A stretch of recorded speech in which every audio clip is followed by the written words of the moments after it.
Հայկ Մարությանը որսեց ժիլետը հակած 150 դրամի կռիվ էր անում տրանսպորտի, իր արածնա 4 տարի առաջ կաշառք է վերցրել։ Անունը տվել են նվիրատվություն 6 հատ կամազ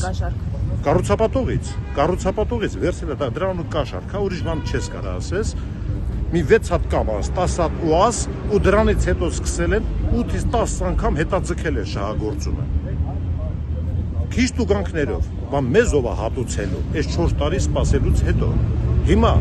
հարց, այդքան հետաձգելուց հետո սնանկ է ճանաչել։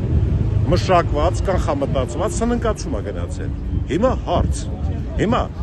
լուրեր են տարածում, որ ասենք բնակիչների մեջ կան մարդիկ, որ սաղ անհամբեր սպասում ենք այդ սեփականության վկայականին։ Բոլորից դրան ենք սպասում, բայց ոչ ամեն գնով։ Այսինքն հող են օտարել դեռ 4000 մետր քառակուսի։